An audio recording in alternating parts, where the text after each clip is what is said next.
Eu peço, irmãos, abrir a sua Bíblia, lá em Josué, capítulo 3. Eu vou ler todo o capítulo, é uma história já muito conhecida. Mas a história do capítulo 3 é tão grande, nós podemos lê-la todo dia e nós vamos achar algo que Deus fala ao nosso coração através de uma história tão incrível que aconteceu com o povo de Israel. Josué capítulo 3. Eu vou ler, os irmãos podem acompanhar na sua Bíblia, que diz a passagem do Jordão. Levantou-se, pois, Josué de madrugada, e tendo ele e todos os filhos de Israel partido de Sitim, vieram até o Jordão e pousaram ali antes que passassem. Sucedeu ao fim de 3 dias que os oficiais passaram pelo meio do arraial e ordenaram ao povo dizendo: quando virdes a arca da aliança do Senhor vosso Deus, em que os levitas sacerdotes a levam, partireis vós também do vosso lugar e a seguireis. Contudo, haja a distância de cerca de 2.000 côvados entre vós e ela.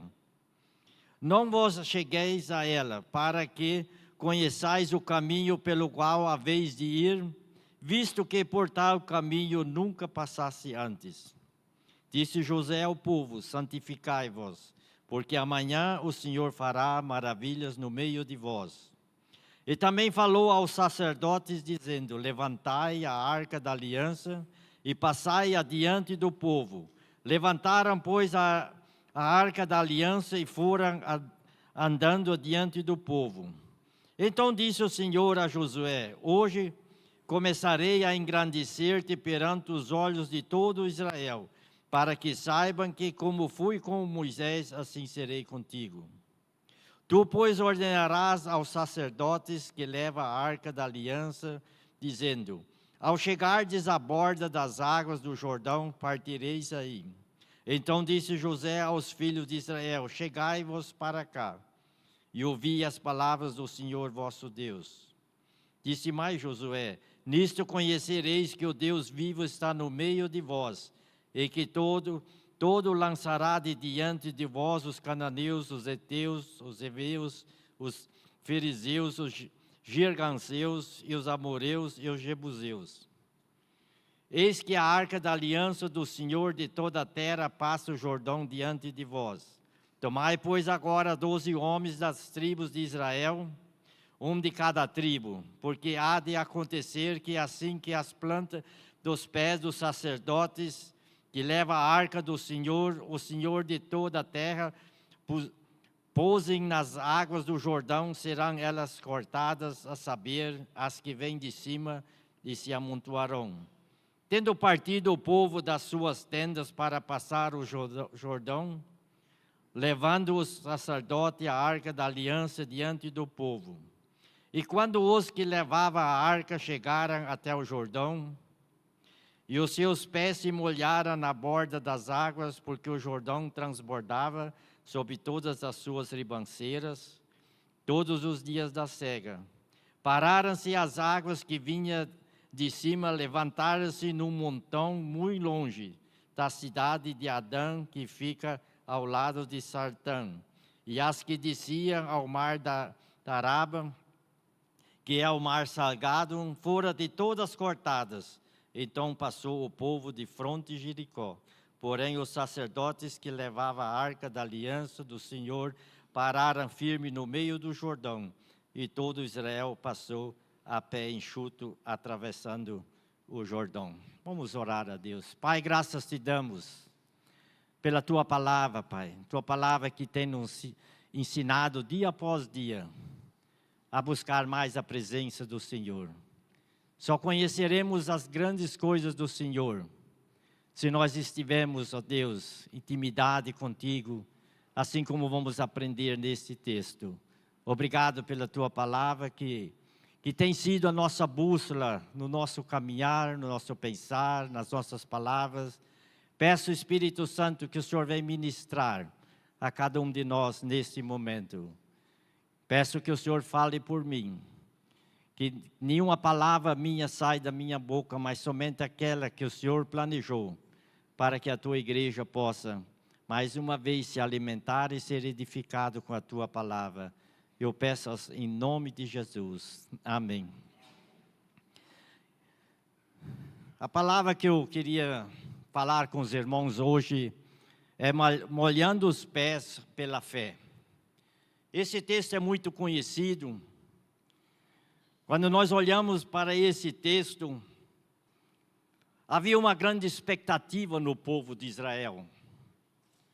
Uma expectativa tamanha, porque nada menos do que foram 40 anos de jornada no meio do deserto. Agora o povo chega diante do Rio Jordão. Eles já puderam ver do outro lado do rio a terra prometida. Como é essa terra que é tão prometida por Deus? Nós sabemos, domingo passado foi pregado, na quarta foi pregado. Nós sabemos que aquela terra foi prometida através de Abraão. Quando Deus ordenou que Abraão saísse da sua terra, das suas famílias, da sua parentela, fosse pelo caminho que Deus iria mostrar para ele. Ele não sabia para onde. Mas nós vemos naquele momento que Abraão sai da sua parentela, da sua terra. Ele não obedeceu totalmente a Deus, porque levou Ló junto com ele. Deus pediu que ele fosse sozinho. Mas nós sabemos também, conforme foi pregado domingo passado, chegou num certo ponto, onde não havia mais condições daqueles dois homens caminhar junto. Porque eu creio que jamais Deus aceitaria Ló caminhar pelas terras de Canaã, pelas terras prometidas. Por isso houve aquele momento de separação e Abraão foi.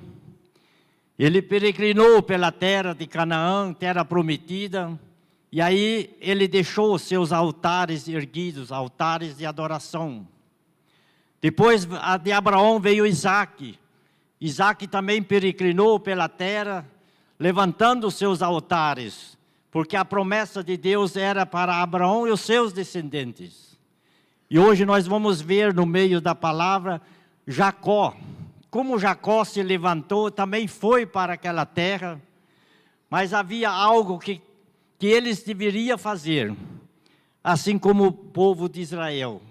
Não vou falar simplesmente pela água, pelo rio que se abriu, mas há algo que deveria acontecer dentro do povo para que tudo isso acontecesse. Havia uma expectativa do povo.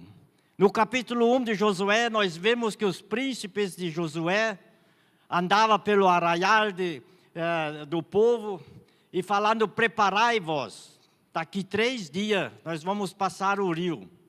O povo tinha que se preparar com alimento. Eu imagino aquele 1 milhão de pessoas ali, todas as mulheres começando a assar pão, aquilo era um cheiro de pão para todos os lados. Era para se preparar, ter comida para caminhar. E assim eles tiveram aquela expectativa do dia em que o rio vai se abrir, porque aos olhos do povo, como passar aquele rio? Era um rio que vivia na época da enchente. Não tinha como esse povo atravessar a nado, as crianças, os animais, mas eles tiveram que se preparar com comida. Quando nós olhamos para a vida dos apóstolos, Jesus disse: vai até Jerusalém, esperai ali. Por 10 dias eles esperaram.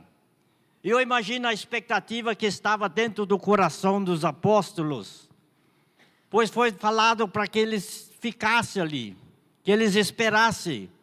Eu não sei o que passava na cabeça dos apóstolos. Quem sabe eles pensavam: Jesus vai para o céu e nós vamos esperar aqui, ele vai levar nós junto. Mas aí aconteceu o grande dia onde o Espírito Santo caiu sobre eles. Então havia uma expectativa dos apóstolos. Eu quero dizer a vocês que nós, como igreja aqui do Chapadão, esperamos por 1 ano para nós podermos colher as nossas expectativas que nós tínhamos durante esse ano. E nós vimos isso domingo passado. No nosso coração havia essa expectativa. Deus vai restaurar a igreja. Mas para que Deus venha ao nosso encontro, para que acontecesse o agir de Deus na vida desse povo, na nossa vida, na vida da igreja, havia algo que o povo deveria fazer. Mas também há algo que nós, como igreja, devemos fazer.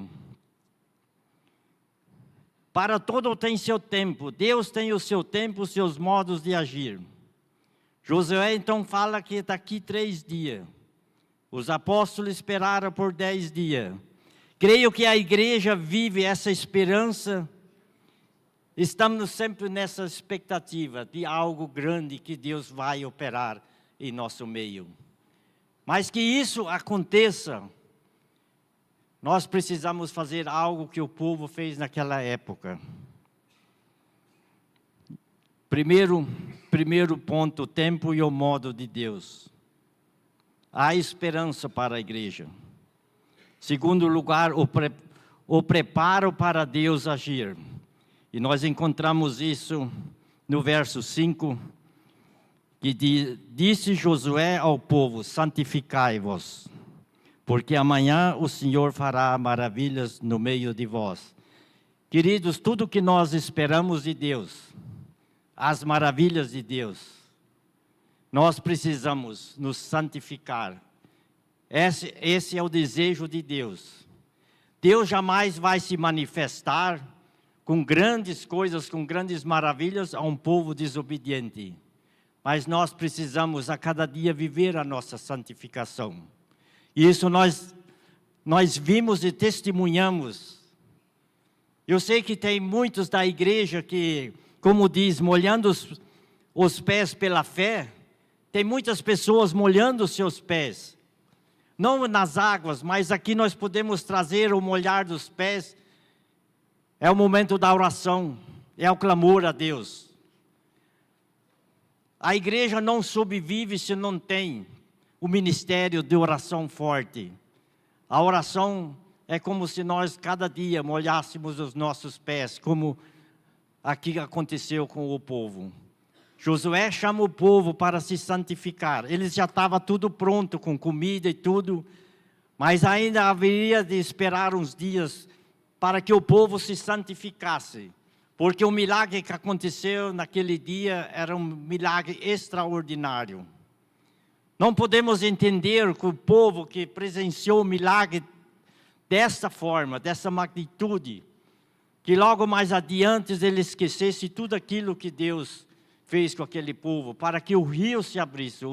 O rio só se abriu porque Deus chamou o povo, e o povo atendeu e se santificou. Em outras palavras, lavai as vossas vestes, lavai as vestes do coração. Deus queria levar um povo a uma terra onde Abraão, Isaac e Jacó peregrinou, e ali já estava levantado altares ao Senhor.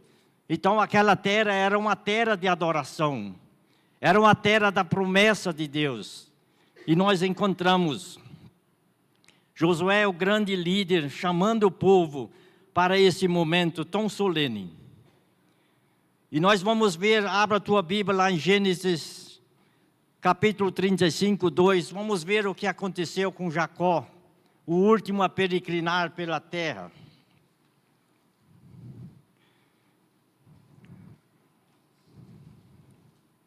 Êxodo 33, 12 a 14. Eu vou ler para vocês ver como Deus age no meio de um povo que se santifica. Deus tem prazer num coração quebrantado e compungido, diz a palavra.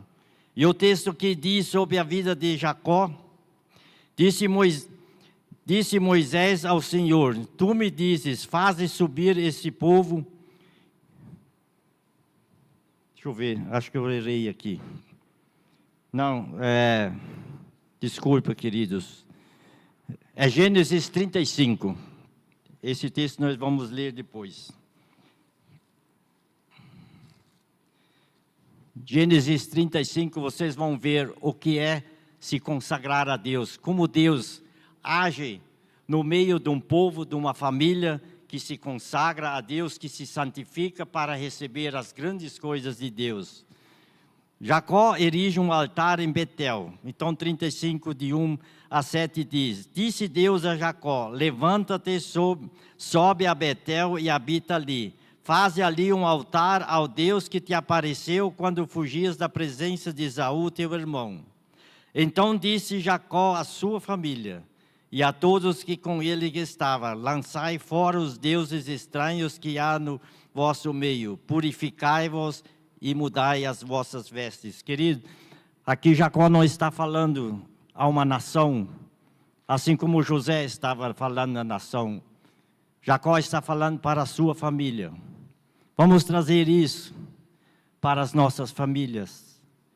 Deus disse que as famílias deveriam se consagrar, se santificar, tirar fora tudo quanto é ídolo que eles tinham, porque senão ele não ia chegar até Betel, se não fosse esse momento de santificação. Então diz verso 10, levantemo-nos e subamos a Betel, farei ali um altar ao Deus que me respondeu no dia da minha angústia, e me acompanhou no caminho por onde eu andei. Então dera a Jacó todos os deuses estranhos que tinha em mãos e as argolas que lhes pendiam nas orelhas, e Jacó os escondeu debaixo do carvalho que está junto a Siquém. A resposta de Deus. E então eles partiram, o terror de Deus invadiu as cidades que lhes eram circunvizinhas, e não perseguiram aos filhos de Jacó. Assim chegou Jacó à luz chamado Betel, que está na terra de Canaã, e ele e todo o povo que com ele estava. E edificou ali um altar ao lugar que chamou El Betel, porque ali Deus lhe revelou quando fugia da presença do seu irmão. Há grandes milagres de Deus, mas muitas vezes os milagres só acontecem. Também nós precisamos fazer a nossa parte. Nós precisamos nos santificar, nos consagrar a Deus, para que Deus possa vir ao nosso encontro, para que nós possamos presenciar as grandes maravilhas de Deus. Aqui Deus está falando a Jacó para que ele falasse à sua família. Quem sabe o que está escondido dentro das nossas famílias? Que as famílias não... as futuras famílias parece que não se interessa mais pela igreja, pelo Senhor. Aqui a ordem de Jacó: revista a tua família. Há algo dentro da tua família. Há pouco eu tinha falado com minha irmã lá de Curitiba. Eles pertencem à igreja menonita, uma igreja muito grande. Mas era uma igreja que os cultos eram em alemão. E hoje só existe um pingado de pessoas, porque a futura geração não se interessa mais de servir a Deus. E assim nós vamos ver, se nós não nos consagramos como igreja, alcançamos a nossa futura geração. Precisamos descobrir o que há dentro das nossas famílias. Aqui nós encontramos até as argolas que as mulheres usavam nas orelhas, eram seus deuses. E tudo entregaram nas mãos de Jacó. E no momento que Jacó escondeu todos esses utensílios que desviavam o povo da presença de Deus, Deus veio ao encontro, esbaratando todos os inimigos para que Jacó pudesse caminhar seguro até Betel. Mais um Jacó que chega até a terra de Canaã. E nós encontramos então esse povo com essa expectativa de poder passar no Rio Jordão. Mas Deus nos convida que nós possamos a cada dia viver a nossa santificação, porque Jesus disse: sede santos, porque eu sou santo. Não que nós somos santos, mas que nós buscamos a santidade em Jesus. Creio que Deus requer sempre que Ele vai fazer grandes coisas. A santificação antecede os grandes feitos, Os maravilhosos eventos Israel presenciou se santificar, precisou se santificar para entrar na terra. Assim a igreja de Cristo, ela precisa estar preparado para essas horas onde Deus vem com seu mover. Deus só se move a favor de um povo santificado. Se nós queremos ser uma igreja, continuamos nós a santificar. Eu sei que a igreja tem levantado esse clamor toda manhã, para que Deus, e nós vemos que Deus está vindo ao encontro. Maravilhas Deus está fazendo. E nós podemos, assim, caminhar a nossa caminhada segura, porque Deus sempre está à nossa frente. A presença, terceiro lugar, a presença de Deus com o seu povo. Nós lemos no verso, leia comigo o verso 4, 6 e 10. Contudo, haja distância de cerca de 2.000 côvados entre vós e ela, a aliança do Senhor. Não vos chegueis a ela para que conheçais os caminhos pelo qual haveis de ir, visto que por tal caminho nunca passaste antes. No verso 6. E também falou aos sacerdotes, dizendo, levantai a arca da aliança e passai diante do povo. Levantaram, pois, a arca da aliança e foram andando adiante do povo. E no verso 10, disse mais Josué, nisto conhecereis que o Deus vivo está no meio de vós, e que todo lançará diante de vós os cananeus e assim por diante, os inimigos. Esse é o momento. Se nós esperamos, se nós temos expectativa de algo grande que o Senhor vai fazer, assim nós nos preparamos. Quem sabe, querido irmão, você está esperando por algo por muito tempo, mas ainda não aconteceu. Mas no seu coração existe essa expectativa. Nós sempre olhamos para os nossos jovens que vão para as universidades, há sempre aquela expectativa, no último ano, eu vou conseguir passar a universidade, aí tudo vai melhorar na minha vida porque vou ser formado. Eu me lembro o tempo da Cristina lá em Maringá, quando ela se formou. Havia uma triste notícia ali que muitos jovens, quando se formam, eles têm aquela expectativa de um salário super bom, de uma vida muito bom, mas quando se formam, esse salário não vem da forma que eles planejaram, da forma suas expectativas.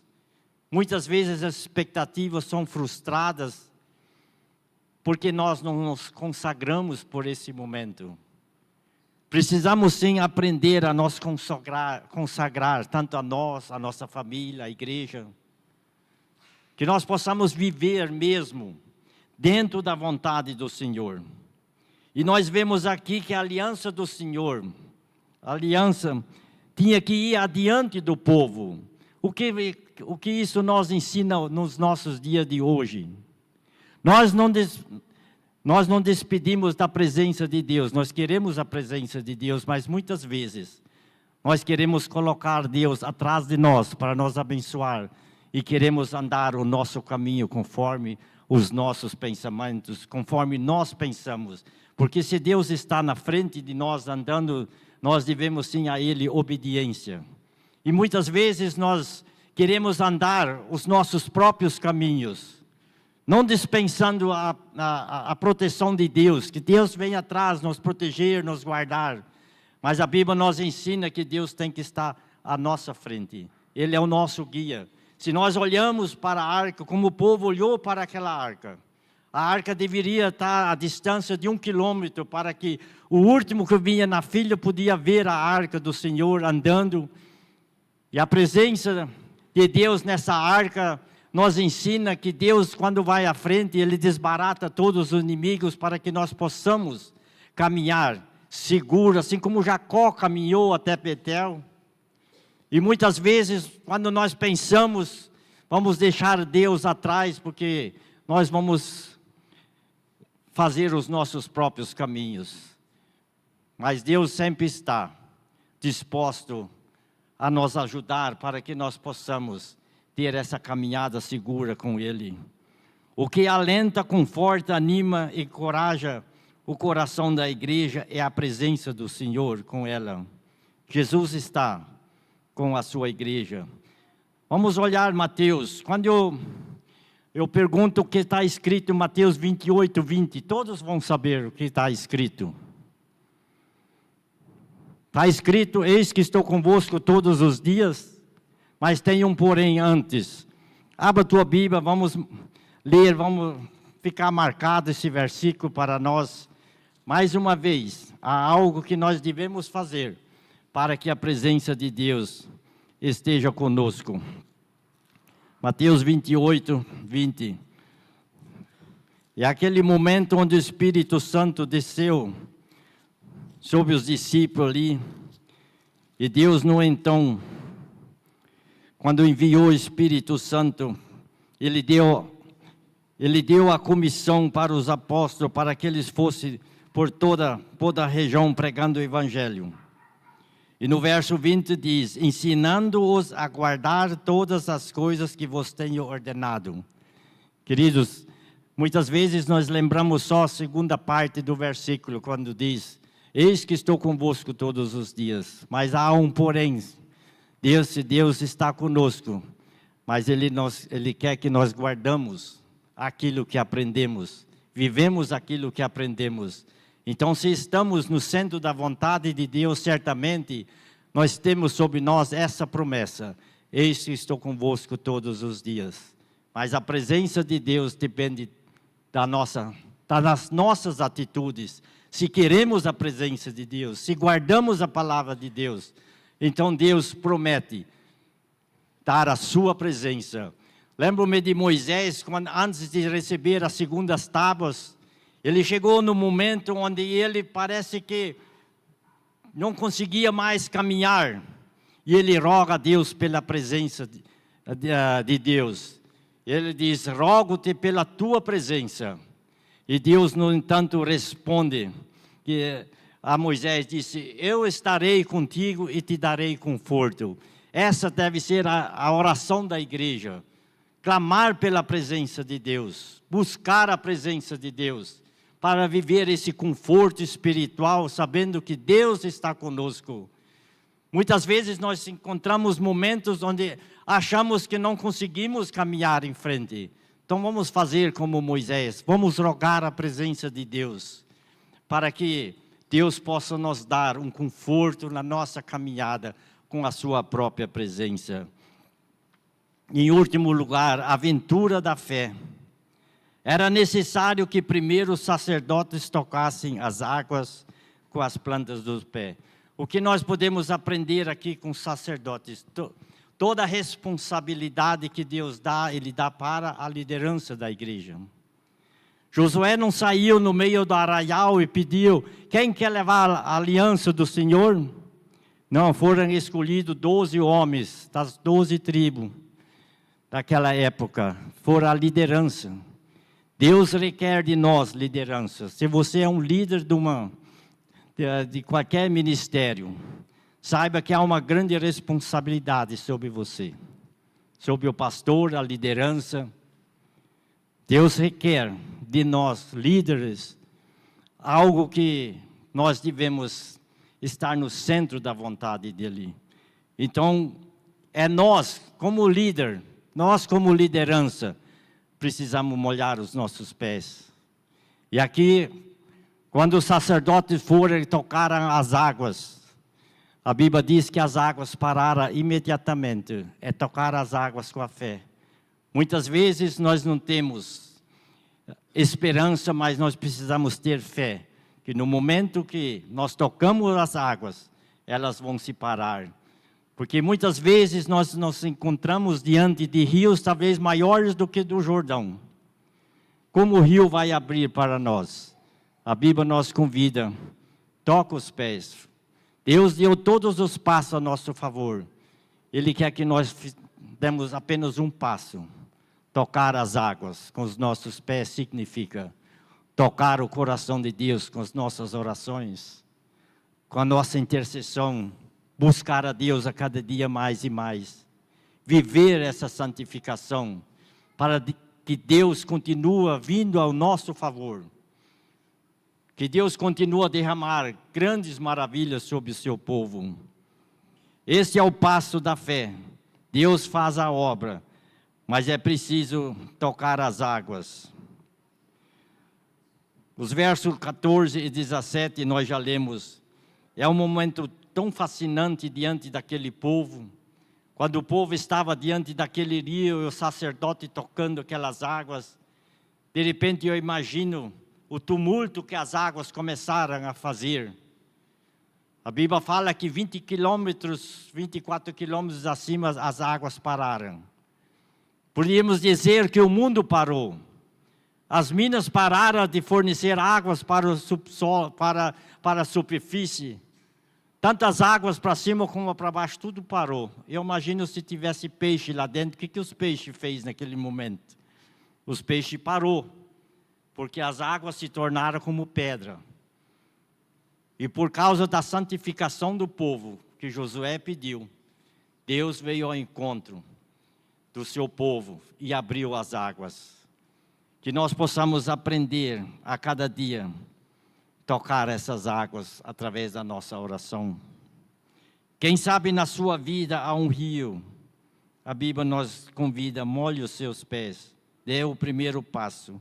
Deus abrirá caminho no meio das águas, basta crer. A Bíblia diz, se creres, verás a glória de Deus. Quando olhamos para a ressurreição de Lázaro, Marta viu um tamanho de um rio na frente da sepultura.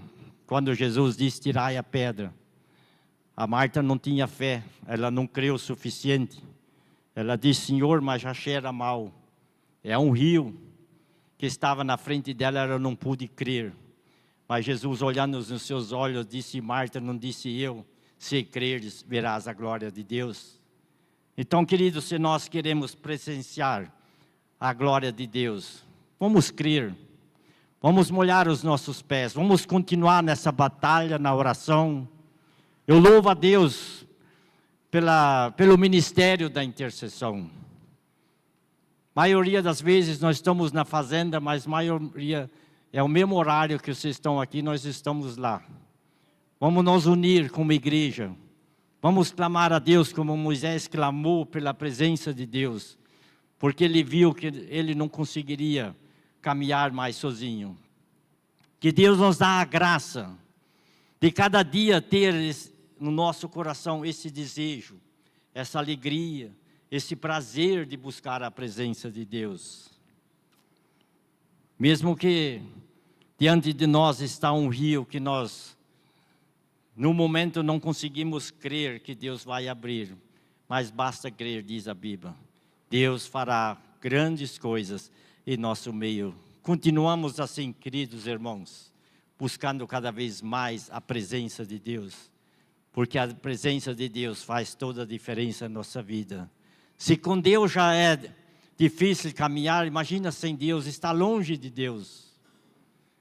Quantas maravilhas alguém pode perder na ausência de Deus na sua vida. Então, mais uma vez eu digo, se nós queremos presenciar a glória de Deus, o manifestar de Deus na nossa vida, nós precisamos cada dia, não só no domingo de noite, mas cada dia viver a nossa santificação. Diz a Bíblia, sem a qual ninguém verá a Deus. O que Deus disse a Moisés, eu irei contigo e te darei descanso. Vamos descansar no Senhor.